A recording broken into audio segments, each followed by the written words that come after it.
بسم الله الرحمن الرحيم. السلام عليكم ورحمة الله وبركاته. في الفيديو ده هنتكلم عن واحد من أغرب وأجمد الطيور اللي ممكن تشوفوها في الطبيعة، وهو نقار الخشب. أكيد كتير منكم شافوا نقار الخشب قبل كده وهو بيخبط في الشجر بمنقاره القوي. بس هل فكرتوا ولو للحظة إزاي الطائر ده بيقدر يعمل كل ده طول اليوم من غير ما يحصل له أي حاجة؟ يعني النقار ده عنده موهبة عجيبة تخليه ينقر بطريقة مدهشة وسريعة، ومع كده مخه بيفضل سليم زي الفل. ودي حاجة غريبة ومثيرة للاهتمام جدا.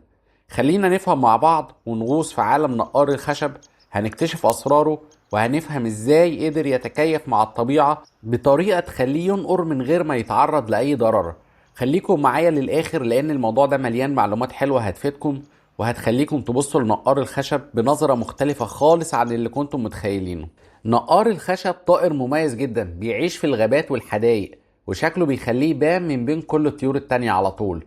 لونه بيختلف حسب النوع، لأن في أنواع كتير من نقار الخشب حوالين العالم، وكل نوع ليه حاجة خاصة بيه زي الألوان أو حجم المنقار أو حتى طريقة النقر بتاعته. بس اللي بيخليه فعلا مختلف ومميز هو قدرته الرهيبة على النقر في الخشب.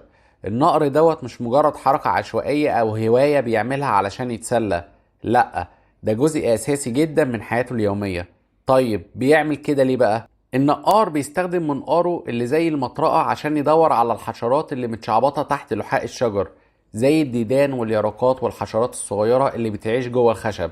الحشرات دي مش بس أكله المفضل، لكنها مصدر غذاء رئيسي بالنسبة له، يعني من غيرها مش هيقدر يعيش. ومش بس كده، هو كمان بينقر علشان يعمل عشه في شجرة جديدة، يعني بيحفر بيته بنفسه بمنقاره وبيخليه مكان مريح وآمن. وكمان النقر ده بيبقى وسيلة تواصل مع نقار الخشب التاني، يعني لما تسمع صوت الطقطقة السريعة دي ممكن يكون بيعلن عن وجوده في المنطقة أو بيحذر الطيور التانية من خطر قريب منهم، زي الحيوانات المفترسة اللي بتهدد سلام الغابة. يعني النقر ده مش مجرد صوت، ده لغة كاملة بيستخدمها عشان يعبر عن نفسه. دلوقتي خلينا نتكلم عن السر الكبير اللي ورا ازاي النقار ده ما بيتصابش. تخيلوا معايا الطائر ده بيخبط راسه في الخشب آلاف المرات في اليوم بسرعة وقوة رهيبة، ومع كده مخه بيفضل زي الحديد. ازاي ده بيحصل؟ اول حاجة لازم نفهمها ان جمجمته مصممة بطريقة عبقرية، مش زي اي طائر تاني. عظام رأسه سميكة وقوية جدا وبتستحمل الصدمات اللي بتحصل من النقر من غير ما تتهز او تتكسر. كمان عنده عضلات حوالين المخ شغلها الاساسي انها تمتص الصدمات دي، يعني الضربات اللي بيخبطها ما بتوصلش المخ اصلا، بتتشتت قبل ما تسبب اي ضرر. ومش بس كده، عيونه كمان محمية بطريقة ذكية جدا، في جزء في عينه بيمتص الصدمات عشان يقدر يشوف كويس حتى وهو بينقر بسرعة خيالية. التصميم ده كله بيساعده يركز على الهدف بتاعه، سواء كان حشرة بيدور عليها أو مكان في الشجرة عاوز يحفره، من غير ما يتعب أو يفقد التركيز. وكمان منقاره نفسه ليه شكل خاص، بيبقى طويل وحاد وبيوزع القوة بطريقة متساوية عشان ما يحصلش ضغط زيادة على راسه. يعني كل حاجة في جسم المنقار متظبطة عشان تخليه يعمل شغله من غير ما يتأذي. ونيجي بقى لمهارته في النقر. النقار مش بس قوي، ده كمان ذكي جدا في طريقة شغله، بيحرك راسه بحركات سريعة ودقيقة، وبدل ما يعتمد على القوة الخام وبس بيستخدم تنسيق حركي مظبوط قوي. تخيلوا معايا بيقدر ينقر حوالي 20 مرة في الثانية الواحدة، دي سرعة مش طبيعية، ومع كده بيطلع منها سليم زي ما دخل. ده بفضل تكيفات تطورية حصلت له على مر الزمن، يعني على مدى ملايين السنين جسم النقار اتغير واتكيف عشان يبقى مثالي لبيئته. منقاره بقى أقوى، جمجمته بقت أصلب، عضلاته بقت أذكى في امتصاص الصدمات، كل ده عشان يقدر يعيش ويشتغل في الغابة من غير ما يتعرض لأي مشاكل. يعني نقار الخشب مش مجرد طائر عادي زي اللي بنشوفه كده في الشارع، ده معجزة طبيعية بكل المقاييس، وكل تفصيلة فيه بتثبت ان الطبيعة فعلا مليانة حاجات تذهل العقل.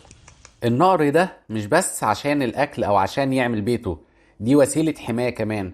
لما بينقر في الشجرة بيعمل عش آمن لصغاره، بعيد عن اي حيوانات ممكن تهجم عليهم، وبعيد كمان عن الطقس الوحش زي المطر او البرد القارس. وبعد ما البيض بيفقس الصغار بيفضلوا في العش دوت، مكان دافي ومحمي، لغاية ما يكبروا ويبقوا قادرين يطيروا ويعتمدوا على نفسهم. وده بيخلينا نفهم ان النقار مش بس بيفكر في نفسه بس، لكن كمان بيهتم بعيلته وبيخطط لمستقبلهم. ومش بس كده، النقار بيستخدم النقر كطريقة للتواصل مع العالم حواليه، يعني الصوت اللي بيطلعه وهو بينقر بيبقى زي رسالة، ممكن يقول أنا هنا أو ابعدوا عن منطقتي أو حتى في خطر قرب. وفي أنواع من النقار بتستخدم النقر عشان تجذب شريك حياتها، يعني زي ما بيقولوا النقر ده بقى موهبة للتعارف مش بس للبقاء. نقار الخشب ليه دور كبير في النظام البيئي، بيساعد في مكافحة الحشرات الضارة اللي بتاكل الشجر وبتدمر الغابات. لما بيدور على أكله بيخلص الشجر من الديدان واليرقات اللي بتضعف الأشجار، وده بيحافظ على الغابات سليمة وقوية. كمان الثقوب اللي بيعملها في الشجر وهو بينقر بتبقى بيوت جاهزة لطيور تانية أو حشرات صغيرة، يعني هو بيخدم المجتمع بتاعه من غير ما يقصد، وبيخلي الغابة مكان أحسن لكل الكائنات اللي عايشة فيها. ونضيف كمان ان النقار بيواجه تحديات كتير في حياته، زي المفترسات اللي بتحاول تصطاده او تغير الجو والتغيرات البيئية اللي بتحصل بسبب الانسان. بس اللي بيخليه مميز ان عنده قدرة رهيبة على التكيف مع اي موقف. لو شجرته اتكسرت او اتعرضت لضرر بسبب عاصفة مثلا، بيروح على طول يعمل عش جديد في شجرة تانية في وقت قياسي من غير ما يتردد. وكمان بيستخدم اشارات صوتية عشان ينسق مع الطيور التانية في الغابة، فبيحافظ على حياته منظمة حتى لو الظروف بقت صعبة. وده بيثبت ان النقار مش بس قوي جسديا، لكن كمان ذكي وبيقدر يفكر ويتعامل مع المشاكل بطريقة عملية. ولو بصينا على مكانته عند البشر، نقار الخشب كان دايما حاجة كبيرة في الثقافات المختلفة. في كتير من الحضارات القديمة كانوا بيبصوا للنقار على انه رمز للقوة والذكاء، لانه بيقدر يعمل حاجات محدش يتخيلها.